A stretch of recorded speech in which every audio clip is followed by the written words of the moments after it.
Most of this channel is for my history work, and while that's what I love and what I focus on a lot, outside of my histoire side, I spend a lot of my time focusing on living a more sustainable lifestyle. Living through a plague year has drawn a lot of focus onto the pendulum that is hanging above all of us, climate change, and wanting to make more positive impacts on the world around us with our lives. On a personal level, I have a lot of climate anxiety. I have a tendency towards catastrophic thinking in my personal life. So blaming me for everything bad happening in the world as if I am personally responsible is the next logical progression of that. But I find that talking about the climate and environmental matters can really flip me out of a depressive spiral. Having the knowledge to know what is going on and what I can do does help me out of that state. So I wanted to start the year by creating something that might help you flip yourself out of a climate anxiety spiral if you get in one, with a very internet friendly and algorithm friendly title. These are my 21 eco tips for 2021.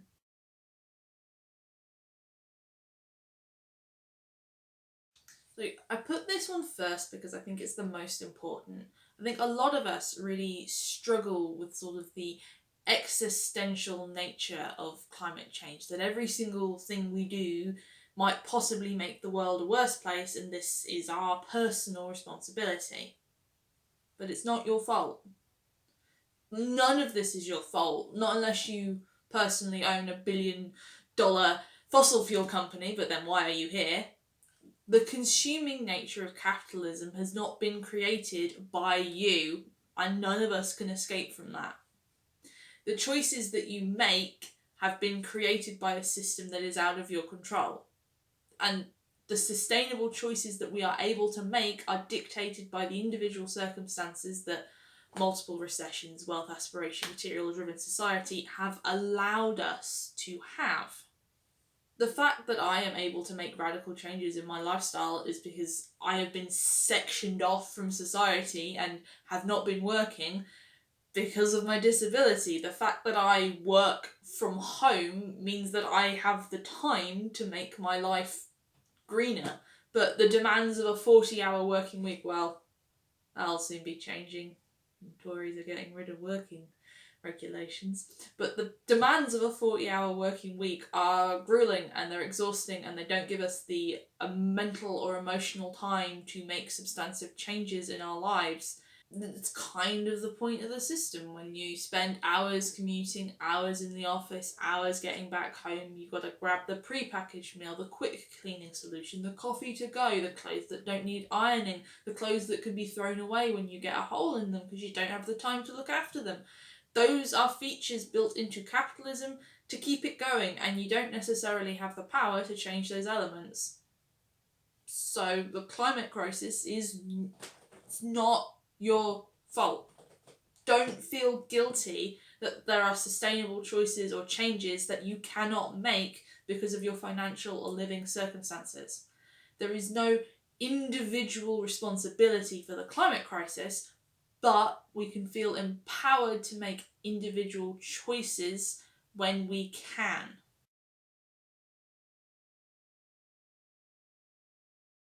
Right.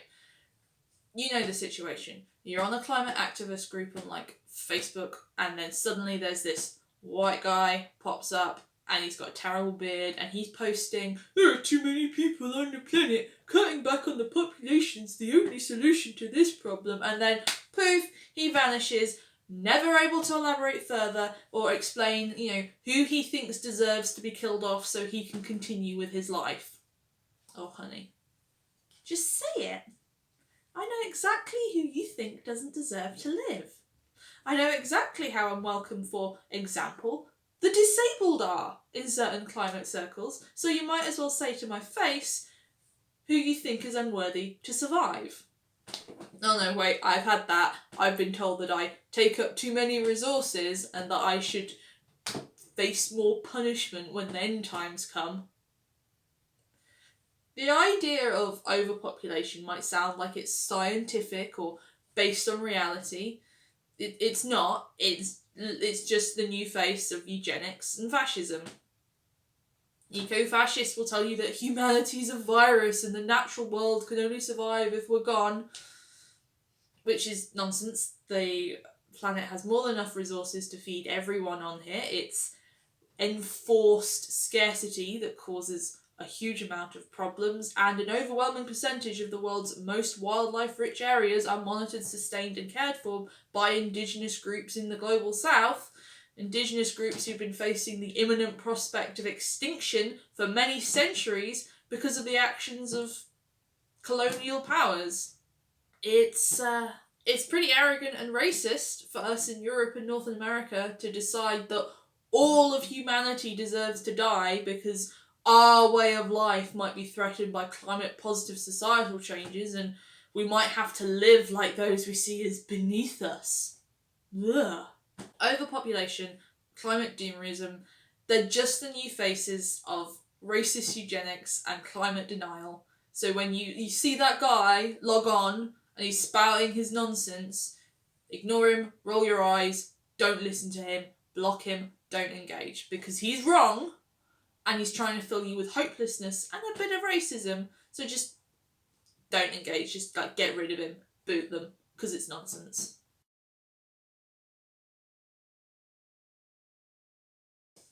You might feel alone, screaming into the void and not have a wider circle of people talking about the climate crisis. So find people to talk with. Obviously, avoid groups that might run into the problems with point 2. There are international groups such as Greenpeace, Amazon Frontlines, as well as more national groups. In the UK, Possible, the Climate Coalition, VAS, Some of Us, Friends of the Earth. They're great groups to engage with. I'd also recommend following actual climate scientists, so not, people who presume that they are experts, actual experts, people who do the science on Facebook and Twitter. I recommend ClimateAdam, who makes really informative videos right here on YouTube, because knowing the actual science behind climate change and the actual scientific research can really help develop your climate activism. And I found that over 2020, listening to people who actually work in climate science and who actually know what they're talking about and aren't just there to fucking spout off, really helped my understanding and kept me feeling positive and optimistic. It's really important. Again, when that doom guy logs on to be like, we are past the point of change, I know that is nonsense, because every scientist that I've engaged with, they are always stressing how much time there is for things to change, and there is time for us to make things better, that things can happen. Check that any group you engage with has specific actions that address restorative climate justice and the role of Indigenous activism. Those who suffer the worst impacts of the climate crisis right now are those who have been most targeted by imperialism and colonialism. So those in the global south, communities in the Caribbean, Polynesia, Africa, India, and across Southern America. If the group only focuses on Europe and North America, they are not worth your time. Just don't engage, because they are not thinking about the wider responsibility of climate change.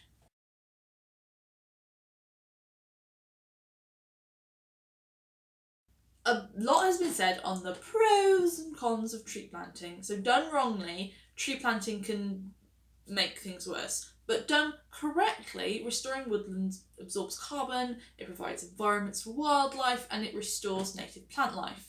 If you have a garden, or access to a garden, research native trees for your area and have some fun. Find something really nice. You may find there are local species that are in decline, and they could use a happy little garden to be planted in.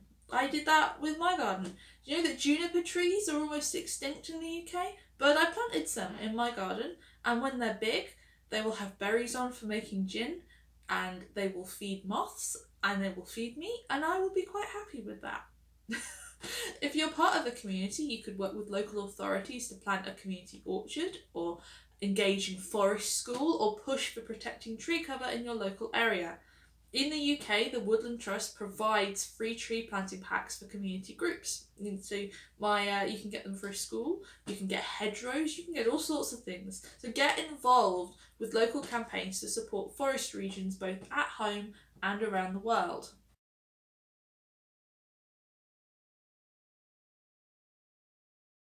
Following on from that, switch your search engine to Ecosia. Ecosia is a search engine that uses their advertising revenue to fund tree planting efforts all around the world.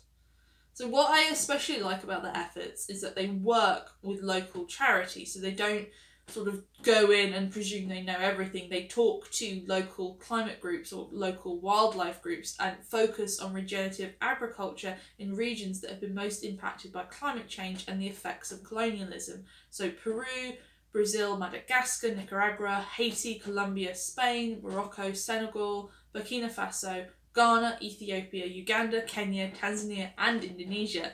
This means that their efforts are driven by what each community needs. So, whether it's restoring a wildlife area or providing resources so that people can engage in green regenerative agriculture and restore the soil. So, they work with this amazing group that are combating the spread of the Sahara Desert to ensure the health and well-being of local communities by planting trees, and that's really cool.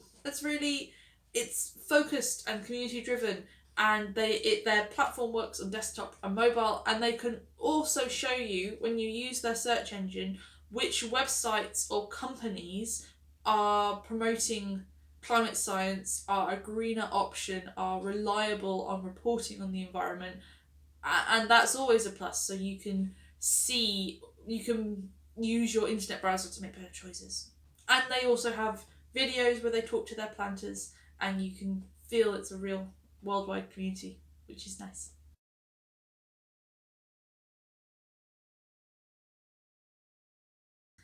Green capitalism isn't going to solve the climate crisis. Capitalism's kind of led us here. Another form of capitalism, but just kind of wearing a mask and going, aha, isn't going to solve it. But money can make a difference based on where it is spent.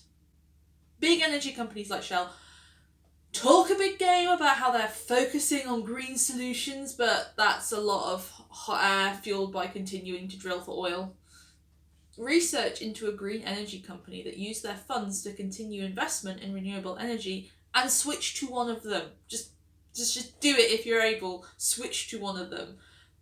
Plus, renewable energy prices just keep falling, so you're gonna see reductions in your bills most likely, and I think that we could all use that at the moment. Bulb, Octopus, Ecotricity are really great green energy companies in the UK, so talk to them, reach out to them and see what you can do to switch. I switched to Bulb, and it's much cheaper and they're much nicer, and I feel so much better about it.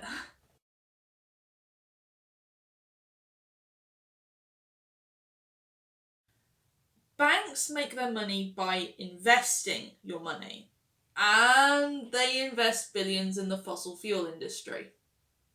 Now, currently, there are a lot of very big banks and funds that are currently divesting for coal and oil, which is great, and what drives that is community action. It is people badgering them and not letting up on that. Ask your bank what they invest in.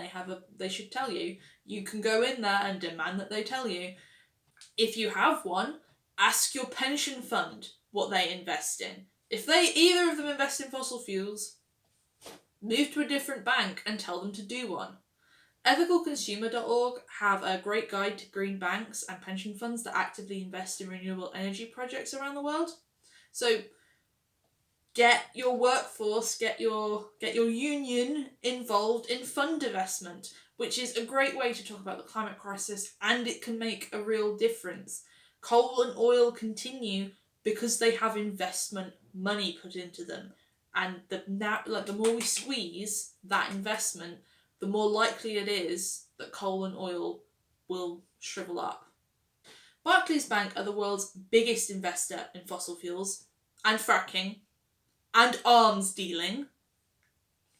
HSBC are the second biggest investor in fossil fuels, M&S and First Direct are also part of HSBC, so avoid them too. Santander also heavily invests in fossil fuels, as do RBS, although they have been making significant changes since 2016.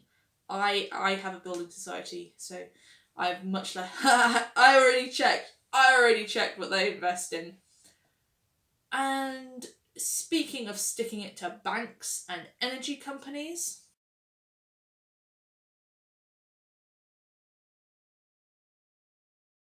many of us enjoy the cathartic feeling of a good social media dunk. But it's time to use the dunk for good.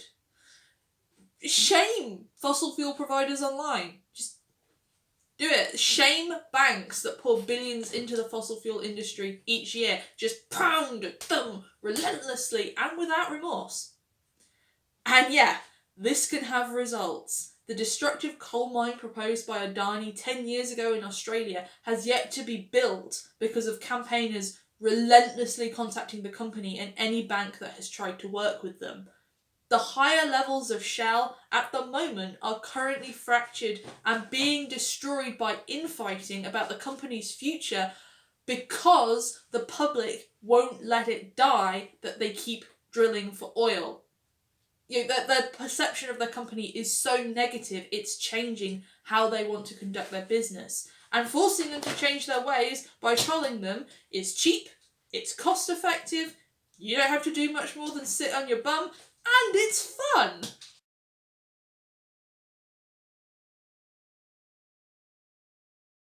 Within the UK, research has shown that MPs know they need to take more action on climate change, but they're banking on their voters just not caring. So tell them that you care. Keep contacting them about issues and let them know how you feel.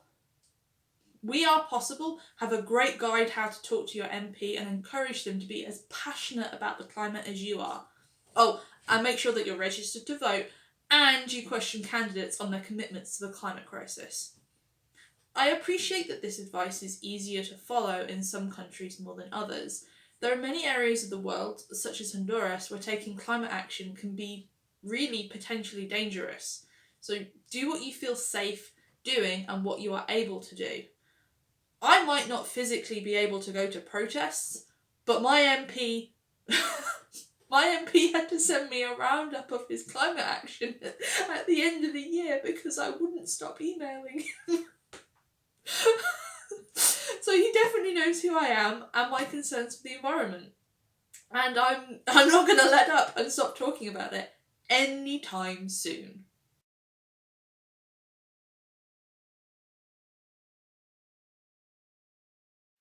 I mean, it's been considerably easier in 2020 to achieve, but don't stop now.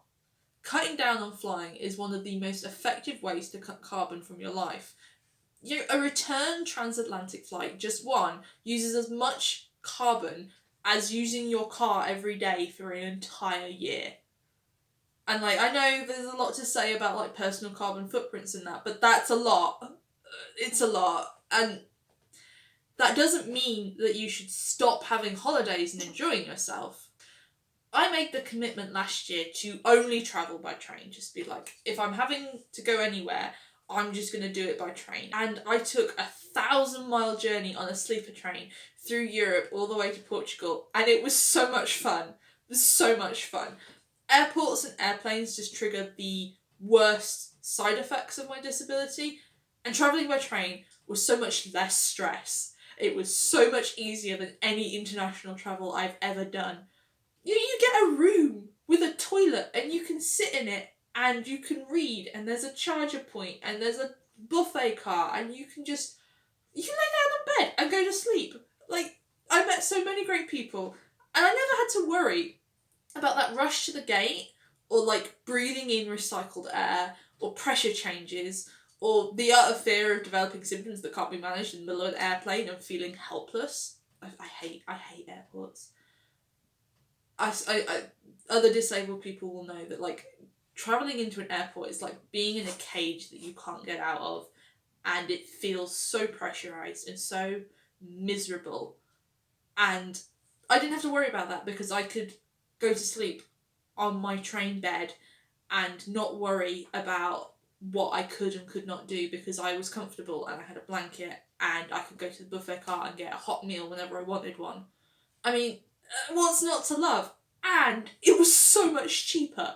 I think the whole trip, what was it? I went with my mum. It was like £800 for two of us, so that's like 400 each. And like, hotel and flight costs are so expensive. And it was a whole week, and I had a different train each day and different hostels, and it was so much cheaper. It was so much cheaper, and I got to see so much more of the world, like traveling through the spine of Spain on like a fast moving train car with my podcast on. There's a film on. I'm watching the Pyrenees. I would not have exchanged that experience for anything. The Charity Possible also have a climate perks scheme that encourages companies to give staff paid journey days so you can take the time to travel in a low carbon way. So get to talking to your union or your workplace and see how you can make positive climate travel changes for everyone that you work with.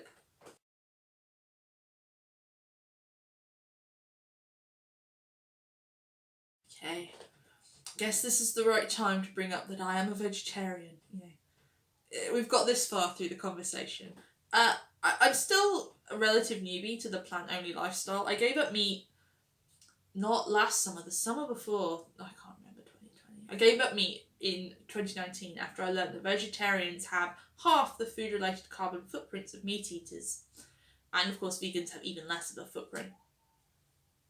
Research has shown that we all eat too much meat. In fact, the high meat diet is actually made up of about half the meat that an average British person eats. So, even aside from the climate benefits, eating a bit less meat is probably really good for you. I have a lot of stomach problems because of the disability, and I found that cutting out meat has helped relieve a lot of my symptoms. I cannot say like how much of a change it's been and how much of a relief and how much less pain I'm in and how much less stress my body's under. It's been a really big change. And you don't have to necessarily give up all meat. I know that some people can't have an entirely plant-based lifestyle for their own health reasons, but taking a commitment to be more flexible with your diet can make a real difference.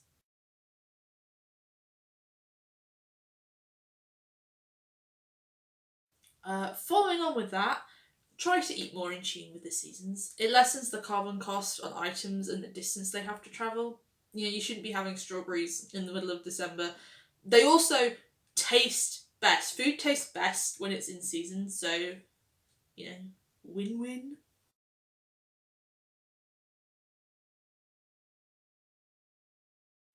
I know, we know that eating more fish is good for our health.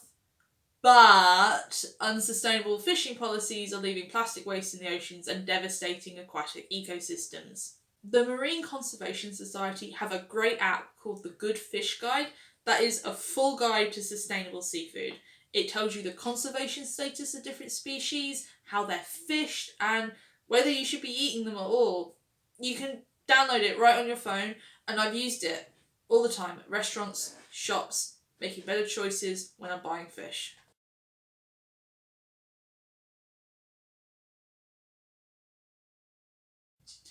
Wasting food is definitely bad for your wallet. And wasting food is bad for your wallet. Like, if you're like me and you have no money when you want free money, like, you can't afford to waste anything, but it's also really bad for the planet. Almost a third of all food in the world is thrown away and not eaten and just goes to waste. And wasted food in landfills builds up methane gas as it decomposes, and methane traps much, much more heat in our atmosphere than carbon dioxide. Take a little more time in your week, if you're able, to plan out your meals, lessen your waste, cut back on impulse food buying, and use a freezer and preserving and things like that to cut back on throwing out waste. In the UK, you can try out the Too Good To Go app, which sees local food businesses putting up magic bags of food that would otherwise go to waste. So you buy one for like £3, you pick it up, and it's like whatever they haven't sold for the day. So it could be anything. It could be full meals, it could be pastries. It's really good value. I really rate it. If you have an outside space, you might want to get a compost bin. I started composting about 2 years ago, and I really love it. It's really quite sad.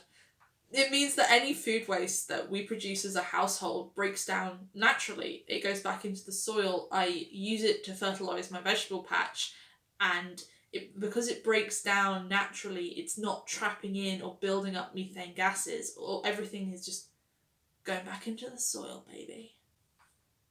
I also have a separate compost bin where we compost sort of our cat waste as well, which might sound gross, but that is also tremendous fun.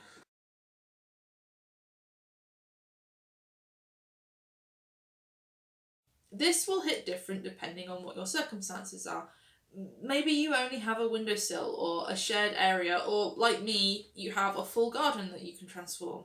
Spending time cultivating a green thumb on, not like the Hitcher, Hitcher. Spending time cultivating your green thumb it's really good for your mental health. It's good for your physical health, and it's good for the planet. Garden space is hugely beneficial for local wildlife, especially insect and bat populations, which are in not a good place. Over 97% of wildflower and meadowland within Britain has been lost since the 1940s. But you can lead the garden revolution. The idea that like a nice, neat garden is just like a plain green box of perfect lawn is terrible. Not only is it really boring and it's incredibly time consuming if you've got that 40-hour working week like we discussed, it's just terrible for native biodiversity. So let it grow. I've spent the last 2 years letting my garden grow out. I let all the weeds and plants that were there, that were just hiding in the soil, waiting to grow, just go for it. And I was amazed by what was there. I've cultivated a wildflower garden in one half, and I've planted fruit trees, and I've built a pond, and I've dug a vegetable patch, and I've planted beetle-positive shrub life.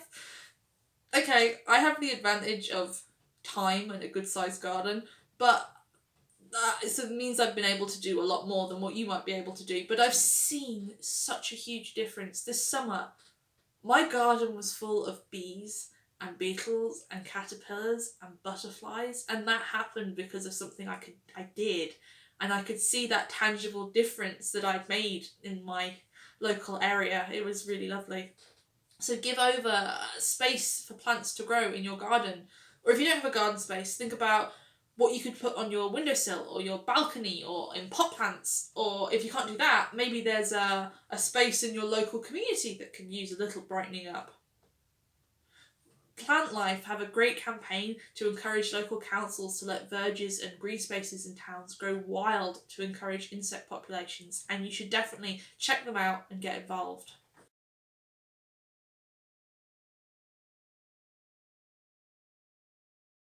A huge amount of land and water is used in the production of fashion. Not to mention the use of plastic fibres and fabrics that pollute waterways with microplastic, or the widespread use of slave labour to drive wages down, which has been a recent scandal over the past year in the UK. Cheap clothing is made to break because clothing companies want you to keep buying. They have an investment in making you come back as quickly as possible, so they make stuff to not last. So you fuck them. I'm gonna wear something until it literally falls apart. I've committed to pretty much not buying anything new that is fast fashion at all, and I'm gonna invest more in sustainably produced clothing. And that can be a really tricky prospect because sustainable clothing is an expensive investment. Well-made stuff costs money, and I would certainly never judge anyone who isn't in a position to give up shopping at Primark because clothing is expensive. I've been there, honestly. It was easy for me to make the switch to not buying fast fashion because I don't really buy much clothing because I'm always worried about money.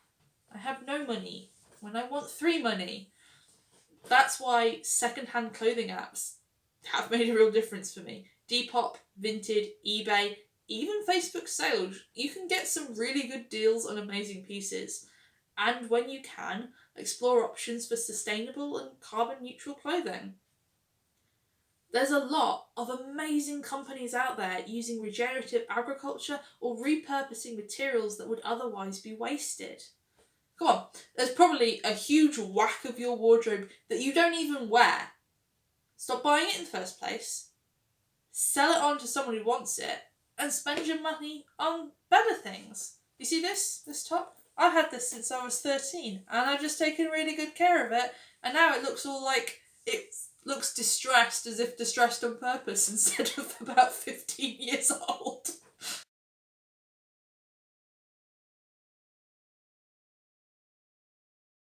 I don't need to say that humanity is producing too much plastic. We all know that. We know. And it's pretty daunting to try and think about how much plastic is in your everyday life and where even to begin on cutting back. I took my journey in stages. I made one change about every month until I've come to a point where I've cut out about 80 or 90% of the plastic I was using 2 years ago. So start with your washing. That's a good place to start. Plastic liquid tabs are convenient, but they leave chemical traces in water that hurt aquatic life. Switch to a natural solution. There are plenty of great natural recipes on the internet, or try the switch to soap nuts. I use soap nuts, so I really rate them. I bought a bag of them for £12 a year and a half ago, and they only ran out last month. I can't believe how much money I saved. Just pop them in the wash, and then you compost them when they can't be used anymore. I also use a Guppy Friend bag for my synthetic fibres, which stops the microplastics in my clothing going out into the water and keeps them in a better condition for longer, so I'm saving money in the long run. Then maybe think about your bathroom. Swap out your plastic toothpaste tube for a glass jar, or get a bamboo toothbrush. Toothbrushes can't be recycled. Think about how many you've thrown out over the years now staying in landfill sites. So try one that biodegrades. Try a plant-based floss, a shampoo bar, a solid conditioner, a traditional soap bar. Pump dispensers can't be recycled. And then go down to the kitchen. Do you know that washing up liquid is toxic to aquatic life? And they just kind of put it in really small print so you don't see. Like, all of it. So try a bar of dishwashing soap like your grandma used to use, with a natural sponge and scourer that can break down and decompose. Try making your own natural oven cleaner. Use a dishwasher. They use less energy and water than hand washing, and you can get plant-based dishwasher tabs that release no toxic chemicals into the water system. And once you've started there, you'll be amazed how much you've cut out and what you can do next.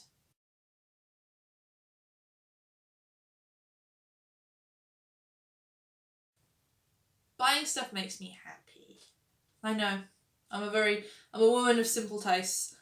I also know a lot of companies exploit how tired, disenfranchised, and miserable I feel after a full week of work and promote me buying stuff to bring me tiny moments of joy in my bleak existence, and they want constant permanent growth, so they make items to break after a year or two so they can sell me more stuff to bring me that tiny moment of joy before I get disenfranchised again. So I buy more pointless stuff. And the cycle goes on and on and on. So, nuts to you, I'm going to buy less stuff. I mean, it is far easier said than done. We all know the Vine socio-economic Boots theory of poverty, that the poor have to spend more because we are forced to buy cheaper things that don't last, so we're endlessly forced to keep buying things. So buying less can be a real problem.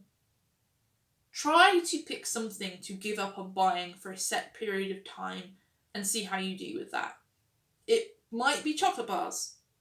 That was one of mine. Or an addiction to IKEA side tables.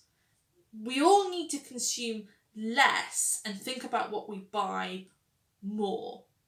We can't spend our way out of climate change, but we can make better spending choices when we have the ability to do so.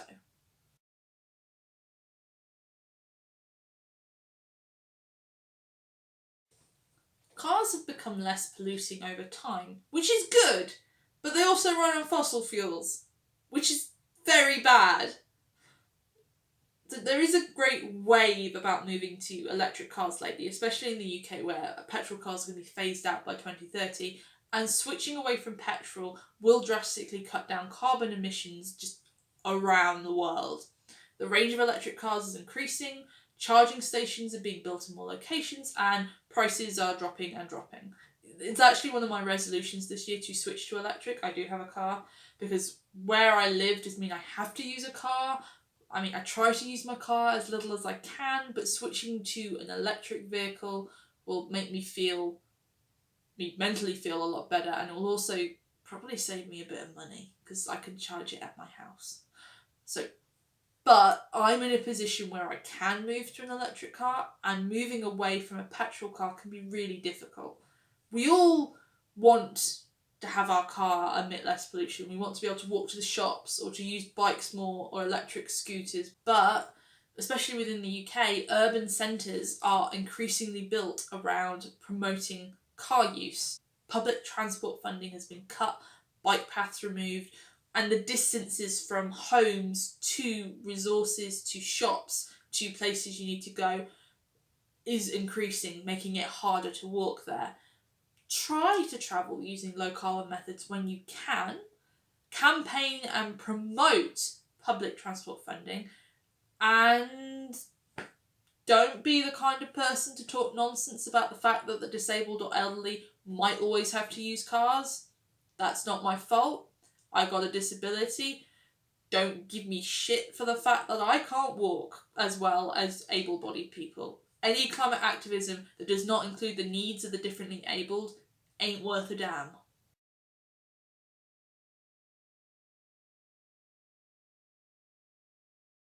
You might have seen a few months ago a big, splashy story about how millennials are killing the planet because they're streaming all the time on their devices and it's releasing so much carbon. It's the perfect story to get attention. Blames millennials, blames climate change away from big business and the system of capitalism that demands overconsumption, implies that individual behaviours are driving the climate crisis. Well, they are if you're in the 1%. I'm definitely not. That's a lot of suspicious elements altogether. Oh yeah, I forgot to mention, it was founded by the Koch brothers, billionaires who profit from fossil fuels. That's right, billionaires were the villains the whole time. So whenever you see a really big, flashy climate change headline, it's really important to look into who is doing the research and what their motivations are. There is a whole lot of amazing climate science out there that gets pushed to the side because think tanks and research groups are funded to push attention away from those who are, accelerating climate change for the purpose of profit.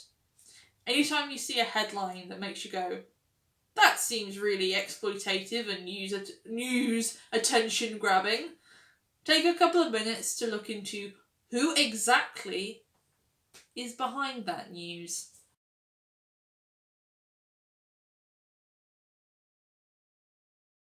Talking about how you feel and the actions you are taking is really important.